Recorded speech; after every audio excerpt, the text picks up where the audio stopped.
this man ain't worked in 3 years.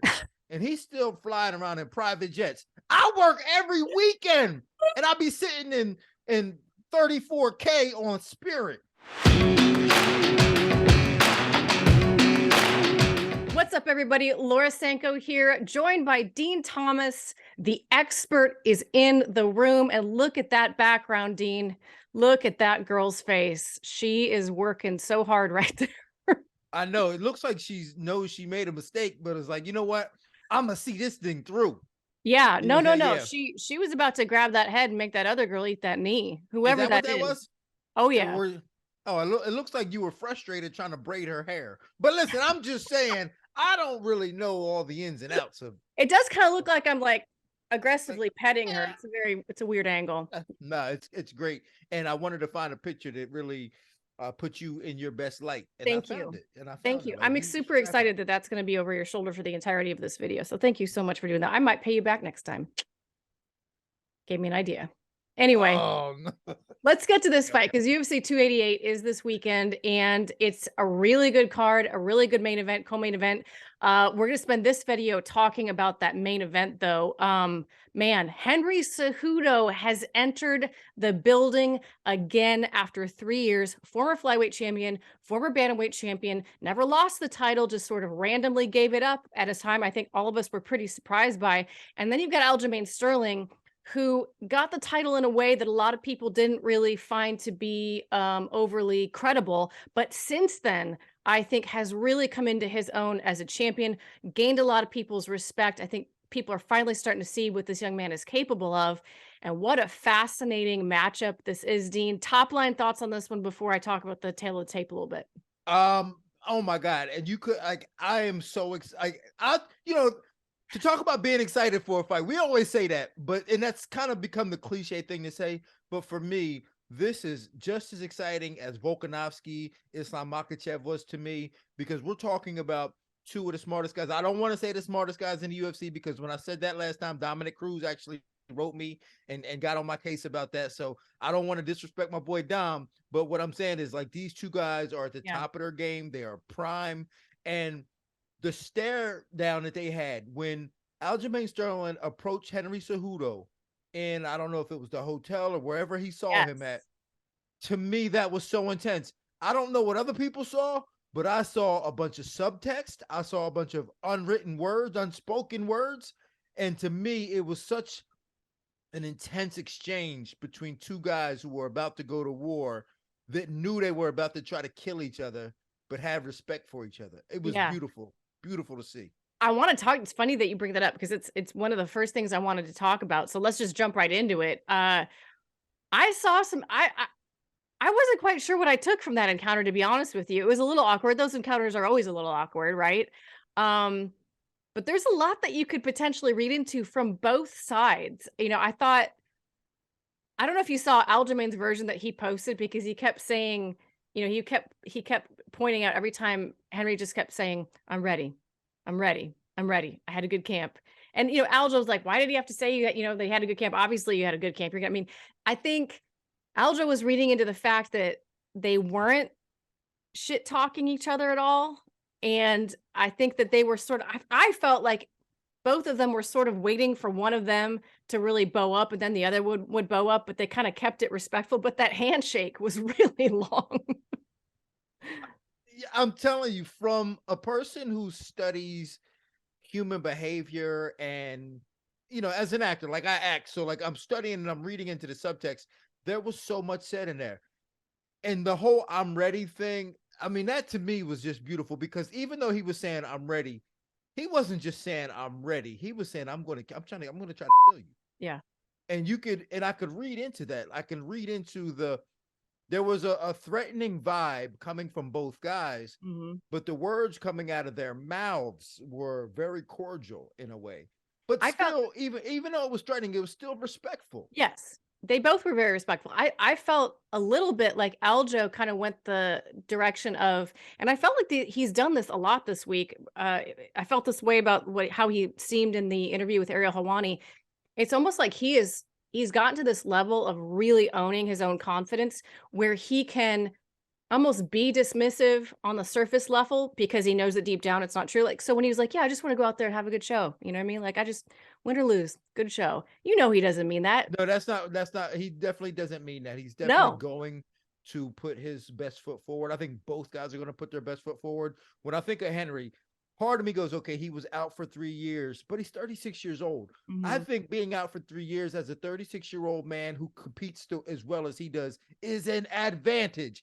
For most guys, I would say it's a disadvantage, but it's the fact that he's 36, took 3 years off. That means he hasn't really been hitting the head too often. That Yep. means he doesn't have a lot of wear and tear on his body. So he's still, to me, in terms of fight years, still 33, which is prime. So we are going to get a prime Henry Cejudo, which is going to make for a fantastic fight. I'm really like stoked about this fight. You have no idea. And just to pull the curtain back a little bit, Aljo has been sending me his sparring videos and we've been going over them Oh, together. So I've been, on the inside of what Aljo's been thinking about. I came to the source then. I came to the Woo-wee. source. All right. He I'm came to the I'm source. extra excited about this right now. Let me run through the tail of the tape real quick and then we can kind of dive into some of these some of the nitty-gritty of it. Aljamain Sterling, 22-3. Henry Cejudo, 16-2. That's their overall record. In the UFC, Aljo 14-3, Henry 10-2. So really, pretty similar records, pretty similar levels of experience there. The main difference that you see right off the bat in their big statistics is the 7-inch reach advantage for Aljamain Sterling, which I imagine is going to be key in this fight, particularly in the stand-up exchanges. When you go down into some of their striking stats, striking accuracy for Aljamain Sterling, a little bit higher than Henry Cejudo. Striking output, a little bit higher for Aljamain Sterling. Defense, a little bit higher for Henry. Nothing crazy that jumps off the page there until you look at takedown defense for Henry Cejudo, a whopping 93.3%. That is extremely high. Aljamain Sterling, on the flip side, only 41.2%. But I think it's an interesting talking point because, as we'll probably get to, I don't know that Aljo's ever really overly worried about getting taken down because quite often he's using that to initiate the scramble to find the back, and we'll talk about that. As you look down a little bit further, I do this one actually kind of surprised me. Aljamain Sterling has never had a knockdown, but has been knocked down 4 times. Henry Cejudo has 5 knockdowns and has only been knocked down the 1 time. Of course, never been knocked out. The only TKO loss he had was to DJ, and that was from a body shot. For Aljo, 34 takedowns have been attempted against him, 20 of which have been landed. 15 have been attempted against Henry. 1 has been landed officially, according to the UFC stats. And then you go down and you drill into these statistics even more. 13 advances to the back from Aljamain Sterling, 1 for Henry Cejudo. So that just kind of gives you an insight into their grappling style, which, maybe isn't rocket science if you've ever watched these two fight, but it's interesting to see how they both approach things differently, even though they both on paper have a wrestling base. They kind of have very different games when it comes to that. But I want to circle back to what you were talking about in terms of Henry's time off, because I agree with you. I think for most people, 3 years away would be concerning, right? We worry about timing. Is the timing going to be there? Especially at this age, is the speed going to be the same? Has the game kind of passed you by? But when you look at who he has been coaching, it's an unbelievable roster of athletes that he has had a high level of involvement with, between John Jones, Zhang Wei Li. I'm going to forget a whole bunch of them here, but there's just a host of people that have gone down to fight ready, not just for Santino DeFranco and Eddie Cha and the rest of the amazing coaching. They're going there for Henry. Oh yeah, absolutely. So when we talk about him taking 3 years off, and what most guys, I'd say, this is a problem, because most guys aren't as innovative as a guy like Henry is. Henry is an innovator, and you could see that in his breakdowns. He's constantly studying the game, and not only studying the game, but he's also making advances. And you could see him, and you could see that in display when he's coaching a fighter. He's actually been in charge. He's been a leader in the game. So I don't think that the 3 years off is going to hurt him. I think it helps him. I think Henry is a true innovator. I think he's a leader. I think he's a wizard and an expert at what he does. And I'm excited to see him coming out. I mean, even without this fight, he still already might be the greatest combat sport athlete of our generation. So even without this win. So put him on the Mount Rushmore. If I think he needs this win to go on the Mount Rushmore of MMA, but without it, he's on the Mount Rushmore, at the top of the Mount Rushmore in terms of combat sports. Sure. No, I completely agree with you. And I think, not only does he display that amazing fight IQ in his fights, but he's so smart about his career. And you may not like the cringe and all that stuff, and it is very cringy at times, but to have the wherewithal to self-assess and say, hey, I'm not feeling the same level of motivation toward competition that I had in years past, because this guy's been competing consistently at the highest level since age 11. Imagine doing that for so long, day in, day out. Your whole life is about working out and honing your body and honing your skill set. I mean, that is an insane grind to get to the point where you've got that belt around your waist, but you say, you know what? I don't have the fire that it takes to maintain this belt. I'm going to be smart. I'm going to put the belt on the shelf. I'm going to take some time away. I'm going to rest my body. I'm going to make a family. Not many fighters are capable of making that wise decision because the game is such a drug. The one thing I don't understand about Henry is this man ain't worked in 3 years and he's still flying around in private jets. I work every weekend and I'll be sitting in 34K on Spirit. How is this possible, Laura? That's a good point. That's actually a good point. How's this man flying around in private jets? He ain't had a job in 3 years. And he looks like he's got a nice house. Whenever you see, he got a nice house, just had babies. Yeah. How's he doing this? How's he doing this? I know. He must have some crazy side hustle. We need to figure out what's going on. Maybe he's got an OnlyFans we don't know about. I don't know. But you're right. The man is doing well for himself, for sure. He's doing well for himself, but he can also fight. You said his IQ is always on display. I mean, he's done miraculous things. But here's the thing about this entire fight, though, is that before it was even announced, and when Henry was retired, and I thought he'd never come back, I always thought that Aljamain would be a problem for him. I thought that stylistically, Aljamain would just always be a problem for him, just because of the length and the movement and the grappling. People see, because we live in an age now. And we live in an age now where wrestling still kind of dominates our priorities. It's who got the takedown or blah, blah, blah, blah, blah. But at the end of the day, grappling still works, regardless of whether you believe in it or not. Just because you can't do it doesn't mean it doesn't work. So, and most guys are not very good at it because they don't practice it the way they should. They practice wrestling and they practice get-ups.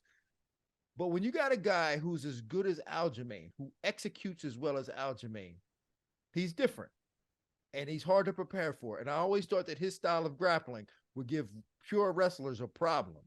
And I think that could be a problem for Henry. I agree. The creativity. I mean, you saw what he did to Cody Stamann.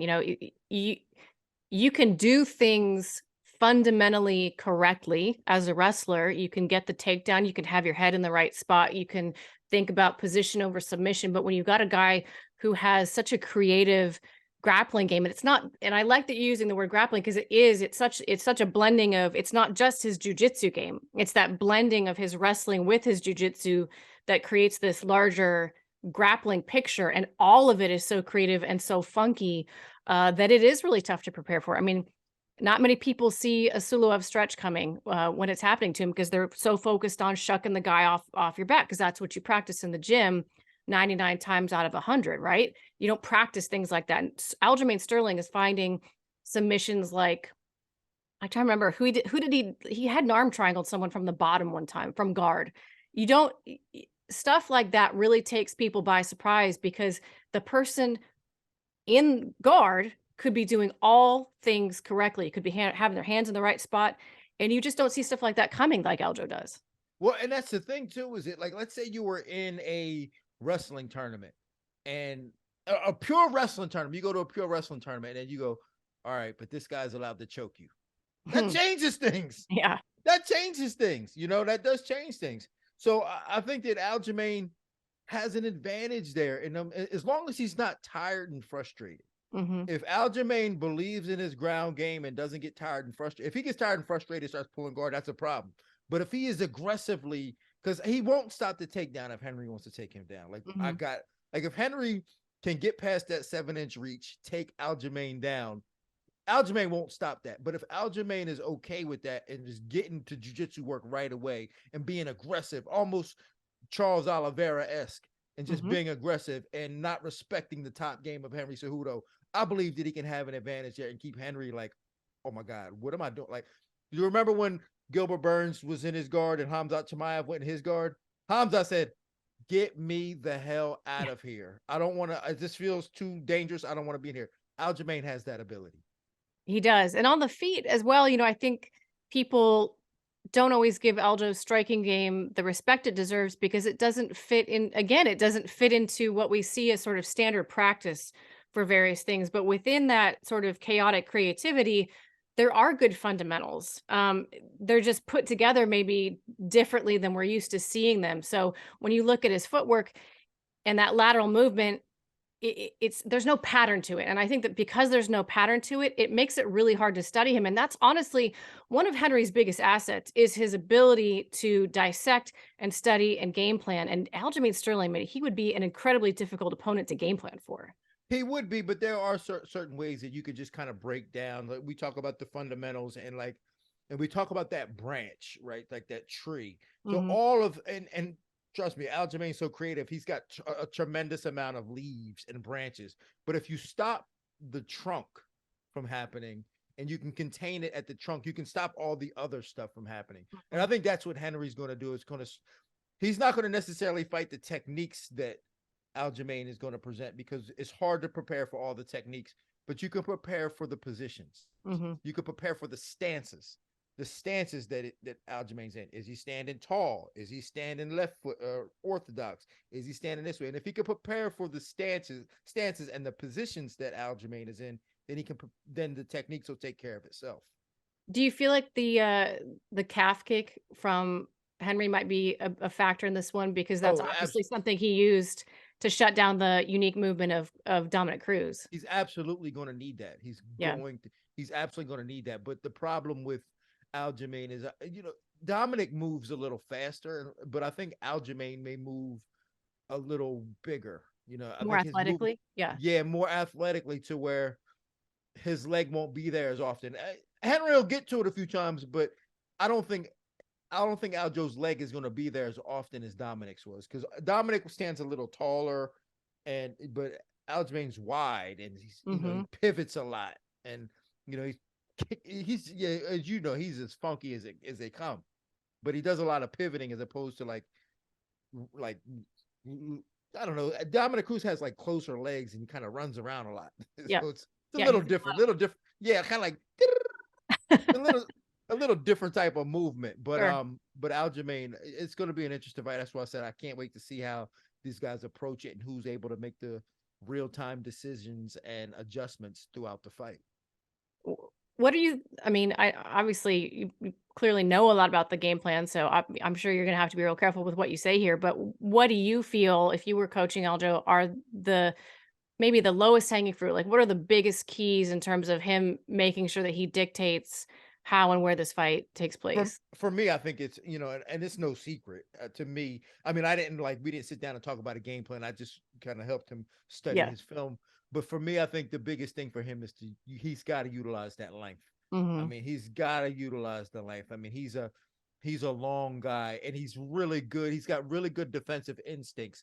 So he doesn't, like you talked about, he doesn't have that traditional in the box fighting style where he's blocking punches and looks like a Thai fighter or a boxer, but he's got a really weird instinct where he's able to get away from punches and just kind of slip out of the way of punches and kicks.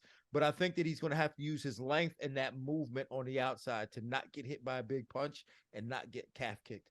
Because if he starts getting calf kicked, then that's going to shut down his complete game.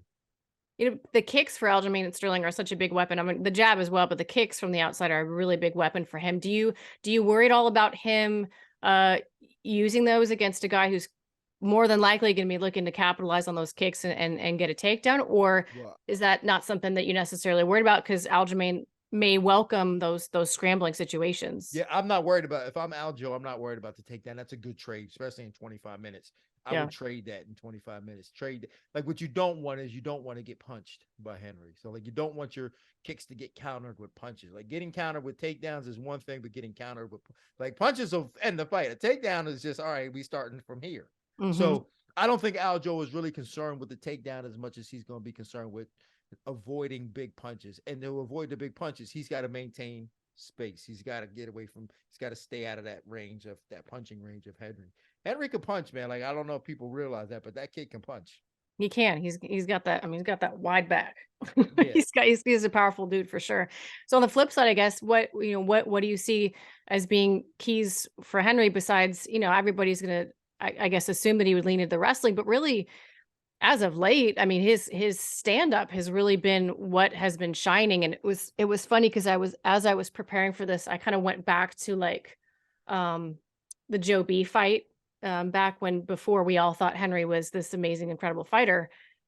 And remember I can't remember which fight it was. Remember the fight where he came out and all of a sudden he had this very traditional martial arts stance? Like that karate style? Yeah. And Yeah. it is funny because you forget that he used to, the striking really used to be very secondary in his game. It was not his forte at all, but it really at this point has almost surpassed his wrestling in terms of his main weapon.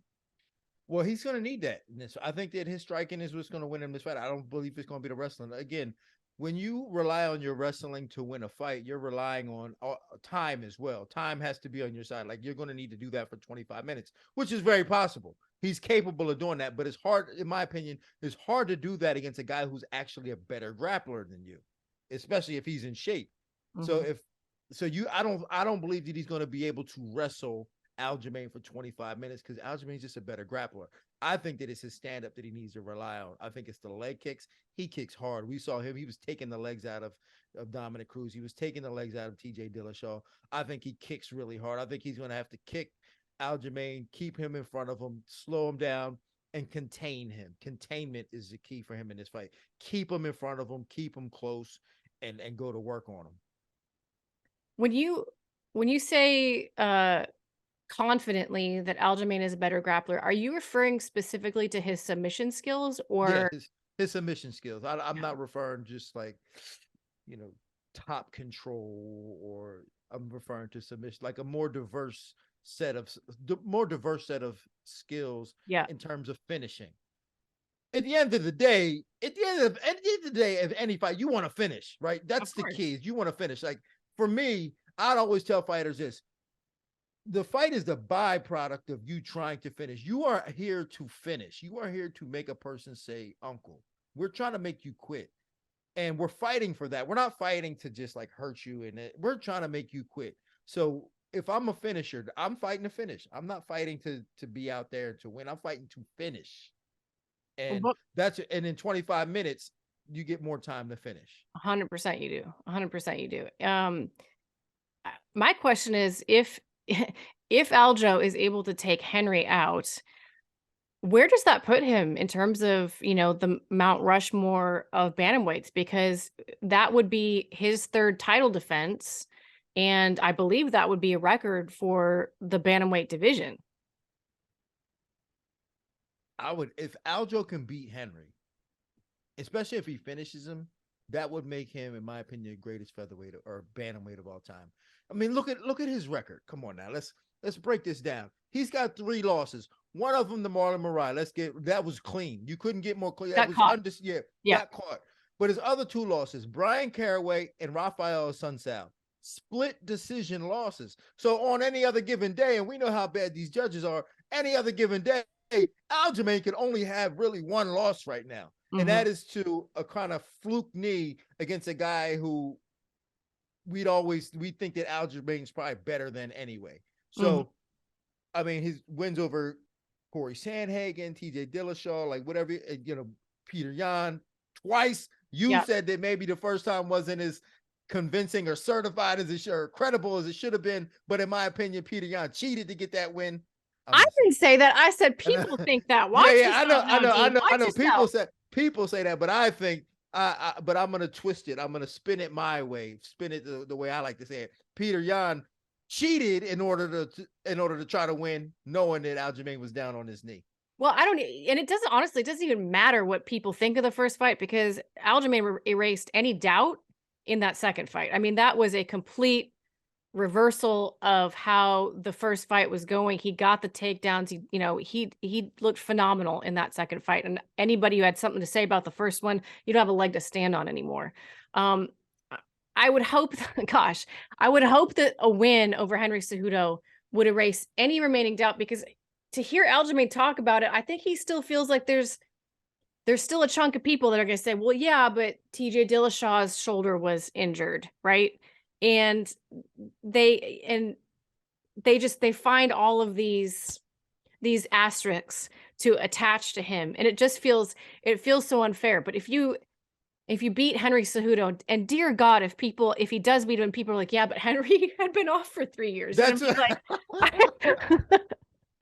there's no winning. That's probably what they're going to say, but I got to give my boy his props, man. I got to say that Aljamain, if he can pull this off, he'll be the greatest bantamweight of all time. And I know that you can dispute that, but I have to just suggest that. I have to say, in my opinion, he would be. Most wins, longest win streak, and if he got a third title defense, with most title defenses. So I don't know how there would be a huge argument there. Most consecutive title defenses, I should say. And then, I mean, to me, Henry possesses the most threat to him, because after Henry, to me, it's like, who's next? I can't see any. I mean, they're all, to me, it's my favorite division. But if he gets past Henry, there's no one in the division that's going to touch him.